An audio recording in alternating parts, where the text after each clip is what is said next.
साथियों, मैं हूं मोनम और आप सभी देख रहे हैं अपना पसंदीदा चैनल हिमांशी कोचिंग सेंटर। तो आज की इस क्लास में हम देखने वाले हैं कि मनोविज्ञान क्या होता है। मनोविज्ञान के बारे में डिस्कस करेंगे।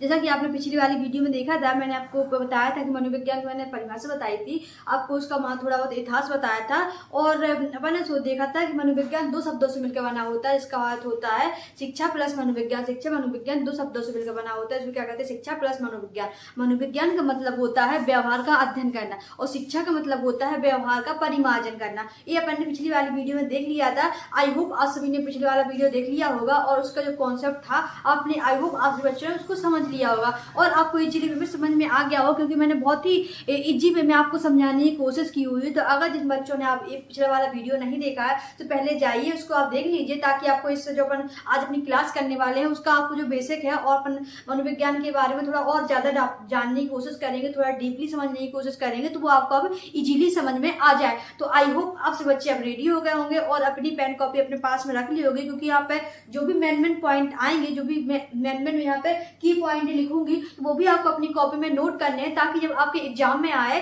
तो और आपसे पूछा जाए तो आप उसको जब रिवीजन करो तो बहुत जल्दी से उसका रिवीजन कर लो। ऐसा ना हो कि जब आपके एग्जाम पास में आ गए आपको अपने नोट बनाने की जरूरत पड़ जाए कि नोट्स आप कहाँ से इसका रिवीजन कैसे कर पाओ। तो अभी से अपनी क्लास के साथ साथ आप एक छोटी सी कॉपी रख लीजिए और उसमें जो भी मेन पॉइंट है उसको आप नोट करते जाइए, ताकि जो आप एग्जाम लिखने जाओ, आप एग्जाम में अपना प्रेजेंटेशन व्यक्त करो, उसको लिखो, तब उसमें जो मेन की पॉइंट होते हैं वो आपकी कॉपी में दिखे, ताकि जिससे कि आपकी जो कॉपी रहेगी, कॉपी जब एग्जाम में जो कॉपी चेक करने वाला होगा उस पर अच्छा एक्सप्रेशन पड़ेगा कि नहीं बच्चे ने कुछ विशेष चीजें लिखी है, कुछ अन्य बच्चों से हटकर कुछ चीजें लिखी है। तब आपकी कॉपी में जो इंप्रेशन पड़ेगा और जो देखने वाला, जो सामने वाला चेक करने वाला व्यक्ति होगा ना, तो उस पर वो उसको इजीली आपको नंबर देने में उसको हिचकिचाना नहीं पड़ेगा कि बच्चे को नंबर दें कि नहीं दे, उसको सोचना नहीं पड़ेगा। और जब आपकी कॉपी का अच्छी हैंड राइटिंग दिखेगा और जो मेन पॉइंट को देखेगा लिखे हुए, तो आपको पूरे में से पूरे नंबर दिए जाएंगे। तो इसी के साथ अपनी क्लास की करते हैं शुरुआत करने से पहले मैं आप सभी को बता देना चाहती हूँ कि जो मनोविज्ञान है,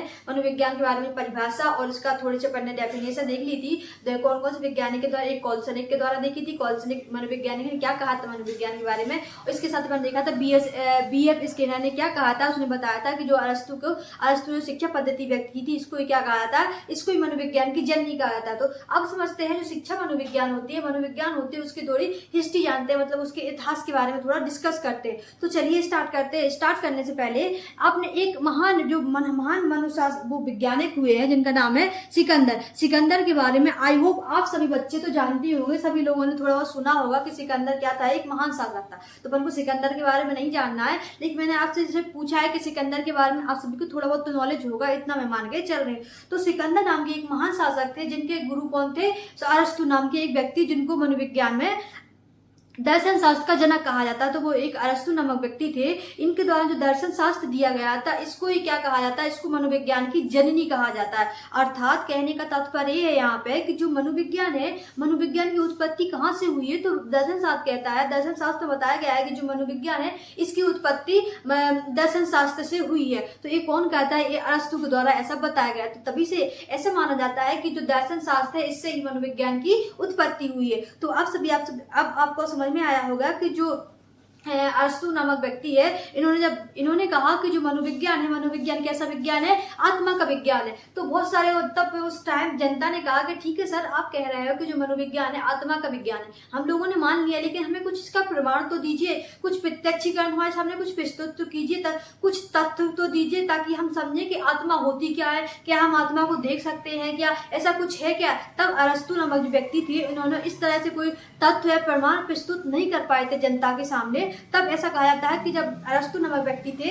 उनको सिर्फ दर्शन शास्त्र का जनक कहा जाता है, और साथ ही इतना कहा जाता है कि जो मनोविज्ञान की जननी कौन है, दर्शन शास्त्र है। इसके अलावा इसका स्पष्टीकरण नहीं कर पाए थे कि आत्मा कैसी दिखती है, ये आत्मा के द्वारा मनोविज्ञान में परीक्षण नहीं कर पाए थे। तो फिर अरस्तु के बाद एक और मनोवैज्ञानिक आए जिनका नाम था पेस्टोलॉजी या पेम्पोलॉजी नामक व्यक्ति आए थे। अब इन्होंने कहा कि जो अरस्तु नामक व्यक्ति है, ये कह रहा है कि आत्मा का विज्ञान है, क्यों ना हम मनोविज्ञान के क्षेत्र क्षेत्र में हम भी कुछ अपना योगदान दें। तब इन्होंने भी सोचा कि हमें क्या करना चाहिए, मनोविज्ञान के क्षेत्र में कुछ कार्य करना चाहिए। तब इन्होंने भी मनोविज्ञान के क्षेत्र में कुछ कार्य किया और इन्होंने भी रिसर्च करना स्टार्ट कर दी। तब इन्होंने क्या किया, तब इन्होंने कुछ तथ्य मिले और इन्होंने कहा कि जो मनोविज्ञान है किसका विज्ञान है, मन या मस्तिष्क का विज्ञान है। तो फिर जनता क्वेश्चन उठा के, ठीक है सर आप कह रहे हो कि मनोविज्ञान आत्मा का, उसका मन का या मस्तिष्क का विज्ञान है, ठीक है हमने मान लिया, लेकिन कुछ प्रमाण या कुछ तथ्य है आपके पास जिससे कि ये प्रूफ हो जाए कि जो आप कह रहे हो वो सही चीज है। तो फिर इसी तरह ये वैज्ञानिक भी नहीं बता पाए कि जो मनोविज्ञान है वो मन मस्तिष्क का विज्ञान है। इतना कथन तो इन्होंने दे दिया, लेकिन इसका प्रत्यक्ष प्रमाण नहीं दे पाए, या प्रायोग कह सकते हैं अपन, जो प्रायोगिक होता है, जो प्रायोगिक दृष्टि से कुछ नहीं व्यक्त कर पाए। तो इतना कहा जाता है कि जो पेम्पोलॉजी नामक व्यक्ति थे, इन्होंने कहा था कि मनोविज्ञान किसका मनोविज्ञान है, मन या मस्तिष्क का मनोविज्ञान है। तो आपके क्वेश्चन में आता है, आपके पेपर में कैसा क्वेश्चन आता है कि बताइए कि मन या मस्तिष्क का विज्ञान किस मनोविज्ञान ने कहा था कि मनोविज्ञान मन या मस्तिष्क का विज्ञान। तो आप लोग इजीली बता पाओगे जो पेम्पोलॉजी नामक व्यक्ति थे, इन्होंने कहा था कि मनोविज्ञान को मन या मस्तिष्क का मनोविज्ञान कहा जाता है। आई होप आप सब बच्चों को इतना क्लियर समझ में आया होगा। अब चलते हैं अपनी कहानी को थोड़ा सा और आगे बढ़ाते हैं। तो फिर इनके बाद एक और मनोविज्ञान है, तो अभी तक अपन ने क्या कर दिया, पहले कौन से मनोविज्ञानिक आए थे, अरस्तु नामक व्यक्ति आए थे, ठीक है। इन्होंने क्या कहा था, इन्होंने आत्मा का विज्ञान, आत्मा का विज्ञान किसे कहा था, मनोविज्ञान को कहा था। इन्होंने कहा था कि आत्मा का विज्ञान क्या कहलाता है, मनोविज्ञान कहलाता है, ठीक है। और फिर दूसरे मनोविज्ञान कौन आए, मनोविज्ञान। फिर दूसरे वैज्ञानिक कौन, दूसरे मनोविज्ञान कौन आए, दूसरे आए कौन से बताओ, पेस्टोलॉजी, कौन से, पेम्पोलॉजी, पेम्पोलॉजी मनोविज्ञान आए। इन्होंने क्या कहा, इन्होंने कहा कि मन का विज्ञान, जो मनोविज्ञान होता है किसका विज्ञान होता है, किसका मनोविज्ञान किसका विज्ञान होता है, मन का विज्ञान होता है, मन का विज्ञान होता है, ठीक है। फिर इनके बाद फिर एक और व्यक्ति आए जिनका नाम है विलियम वुंट। कौन आए, विलियम वुंट। अब विलियम वुंट नाम व्यक्ति आए तो इन्होंने क्या कहा, इन्होंने बताया, विलियम वुंट ने क्या कहा, इन्होंने सोचा कि सभी लोग कुछ ना कुछ बता रहे हैं, कुछ कह रहा है कि आत्मा मनोविज्ञान आत्मा का विज्ञान होता है, कुछ लोग कह रहे हैं कि जो मनोविज्ञान होता है मन या मस्तिष्क का विज्ञान होता है। क्यों ना हम भी इस क्षेत्र में, इस फील्ड में आए और हम भी कुछ देखें कि मतलब में इसका वास्तविक मतलब क्या है, कि मनोविज्ञान वास्तव में है क्या हम इसमें कुछ योगदान दे सकते हैं। तो इसी तरह ये घूमते घूमते टहल रहे थे, घूमते घूमते सोचते सोचते इन्होंने देखा कि चलो हम भी मनोविज्ञान के क्षेत्र में कुछ काम करते हैं, कुछ खोजने की कोशिश करते। तो फिर जो विलियम वुंट व्यक्ति थे, ये जर्मनी के व्यक्ति थे, ठीक है। तो जर्मनी के व्यक्ति तो वैसे ही केकड़े वेकड़े खाते रहते होंगे, थोड़ा केकड़े वगैरह, इन्होंने इनका मन मस्तिष्क चलाया, इन्होंने सोचा कि कुछ तो ना कुछ करना पड़ेगा, कि सब लोग कह रहे हैं, कोई कह रहा है आत्मा का विज्ञान है, कोई कह रहा मन का विज्ञान है, तो क्यों ना हम भी कुछ काम करते। ऐसे घूमते घूमते एक नगर में पहुंच गए जिसका नाम था, जर्मनी का एक बहुत ही प्रसिद्ध नगर था जिसका नाम था लिप्जिंग नगर। लिप्जिंग नगर में ये पहुंचे, घूमते घूमते वहां पे पहुंचे तो इन्होंने देखा कि इन्होंने मनोविज्ञान के क्षेत्र में वहीं पे क्या करना है, कार्य करना स्टार्ट कर दिया, उसके क्षेत्र में रिसर्च करना स्टार्ट कर दिया। तभी से ऐसा कहा जाता है कि जो विलियम वुंट है, विलियम वुंट ने ही जो मनोविज्ञान की पहली प्रयोगशाला स्थापित की थी। तब से ही इनको कहा जाता है कि जो आधुनिक मनोविज्ञान के जनक विलियम वुंट को कहा जाता है। तो विलियम वुंट ने फिर, जब विलियम वुंट ने अपने कथन और अपने तथ्य प्रस्तुत किए, तब उनके तथ्य जो प्रस्तुत किए थे वो कैसे थे, प्रमाणिक थे। अर्थात उन्होंने बताया कि जो मनोविज्ञान होता है चेतना का विज्ञान होता है। तो विलियम वुंट ने क्या कथन दिया था कि जो मनोविज्ञान होता है किसका विज्ञान होता है, चेतना का विज्ञान होता है। किसने कहा था, ये विलियम वुंट ने कहा था। तभी से विलियम वुंट को क्या माना जाता है, तभी से कहा जाता है कि विलियम वुंट को आधुनिक मनोविज्ञान का जनक माना जाता है। तो यहाँ से स्पष्ट होता है कि जो पहली प्रयोगशाला, आपके एग्जाम में ऐसा क्वेश्चन आएगा कि प्रथम मनोविज्ञान की पहली प्रयोगशाला किस महान मनोवैज्ञानिक के द्वारा स्थापित की गई थी। तो आप सभी पता होना चाहिए कि वो महान मनोवैज्ञानिक कौन थे, विलियम वुंट थे। तो विलियम वुंट ने जब अपने कथन प्रस्तुत कर दिया, अपना प्रमाण दे दिया, बता दिया जनता को, तब इनके बाद फिर एक और मनोविज्ञान आते हैं जिनका नाम विलियम जेम्स। कौन आते हैं चौथे नंबर पे, चौथे नंबर पर कौन से आते हैं, विलियम जेम्स। जेम्स नामक एक वैज्ञानिक आते हैं, मनोवैज्ञानिक आते हैं। अब विलियम जेम्स कहाँ के मनोवैज्ञानिक थे, ये अमेरिका के मनोवैज्ञानिक थे। इन्होंने कहा कि क्यों हम आप लोगों के साथ मिलकर काम क्यों करें, हम क्यों ना एक अलग से अपने मनोविज्ञान की स्थापना करें। तब इन जो विलियम जेम्स होते हैं इनको अमेरिका मनोविज्ञान का जनक कहा जाता है। तो आपके एग्जाम में ऐसा भी क्वेश्चन आ सकता है कि अमेरिका मनोविज्ञान के जनक किसको माना जाता है, तो विलियम जेम्स को कहा जाता है। तो यहाँ से फिर अब जो दो व्यक्ति आए, कौन से, विलियम वुंट और विलियम जेम्स, अब विलियम वुंड को, जो विलियम पहले वाले व्यक्ति थे विलियम वुंड को, इनको किसका जन्म, इनको संरचनावाद इन्होंने संरचनावाद का जनक भी कहा जाता है। ये क्या है, मनोविज्ञान की एक संपदा है। अपन इसके जो अपना जो चैप्टर खत्म हो जाएगा अपन मनोविज्ञान के बारे में हिस्ट्री जान लेंगे, इसका थोड़ा महत्व जान लेंगे, फिर अपन इसको पढ़ेंगे। मनोविज्ञान की जो संप्रदाय होते हैं उसके बारे में डिस्कस करेंगे, तब अपन देखेंगे संरचनावाद या प्रकारवाद क्या होता है, फिर अपन उसके बारे में समझेंगे। अभी आप इतना समझिए, इसकी थोड़ी जो अपन इसका इतिहास जान रहा है, इतिहास समझने की कोशिश कर रहे हैं, आप थोड़ा सा इसको समझते चलिए। फिर अपन जब अगली क्लास में अपन जब इसके संप्रदाय पढ़ेंगे तब अपन इसको संरचनावाद को डिस्कस करेंगे। अब विलियम जेम्स है, विलियम जेम्स ने क्या किया, इन्होंने कहा कि पहले बात इन्होंने क्या कहा जाता है,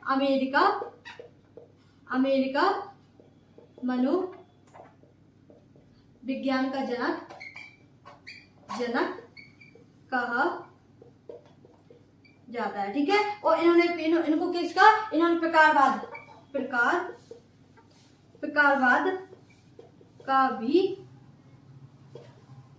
जनक कहा जाता है। क्या जनक कहा जाता है, ठीक है। प्रकारवाद का जनक क्या होता है, प्रकारवाद मतलब होता है कि जब अपनी 5 इंद्रियां होती, 5 ज्ञान इंद्रियां होती, कौन कौन सी होती, आंख, कान, नाक, त्वचा और जीभ, ये 5 ज्ञान इंद्रियां होती हैं, जिनके द्वारा अगर व्यक्ति के पास एक चीज 5 ज्ञान इंद्रियां नहीं है तो व्यक्ति जीता कुछ व्यक्ति है ही नहीं, कुछ मतलब ही नहीं है जीने का।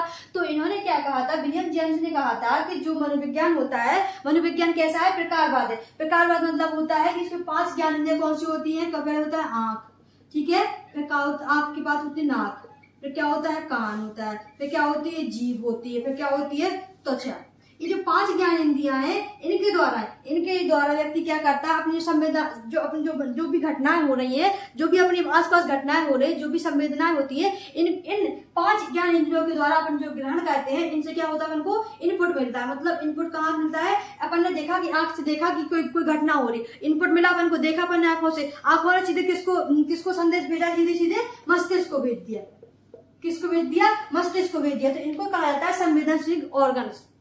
तो ये क्या करती हैं, इन जो 5 चीजें दी हुई हैं, जो क्या आंख, कान, नाक, जीभ, त्वचा, इनके द्वारा ही पूरा काम किया जाता है मनोविज्ञान। तो जो विलियम जेम्स थे, इन्होंने ऐसा बताने की कोशिश की है कि प्रकारवाद, इन्होंने जो इन्होंने बताया था कि प्रकारवाद का जनक भी कहा जाता है विलियम जेम्स को। तो इन्होंने कहा था कि जो 5 ज्ञान इंद्रियां होती हैं, इनके द्वारा ही व्यक्ति अपनी दुनिया की सारी चीजों के बारे में समझता है और जानता है। तो अभी आप इतना समझिए प्रकारवाद के बारे में, जब अपन इसकी संप्रदाय पढ़ेंगे तब अपन इसको बहुत अच्छे से इसको डीपली समझने की कोशिश करेंगे, ठीक है। फिर इसके बाद क्या देखा, विलियम जेम्स आते हैं। विलियम जेम्स के बाद फिर एक और मनोवैज्ञानिक आते हैं जिनको बोलते हैं सिगमंड फ्राइड। सिगमंड फ्राइड कहाँ के मनोवैज्ञानिक थे, अभी यहाँ पे इसकी, ठीक है। अब कौन से आते हैं, 5 नंबर पे कौन आते हैं, सिगमंड फ्राइड।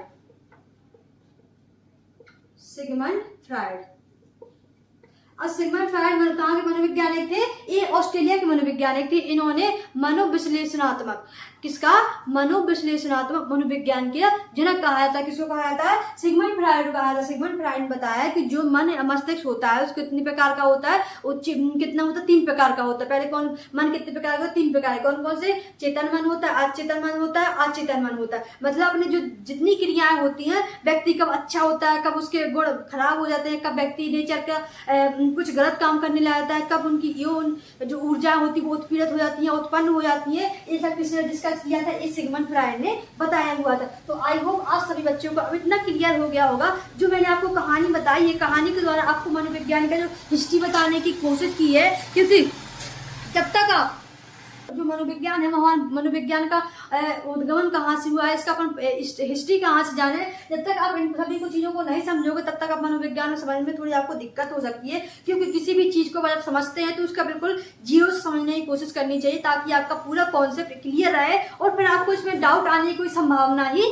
ना रहे। तो मैंने आपको जो कहानी के द्वारा आपको समझाने की कोशिश की हुई है, आई होप आपसे बच्चों को इतना समझ में आ गया होगा कि अब क्या होता है, अरस्तु के बारे में समझा, टेम्पोलॉजी के बारे में समझा।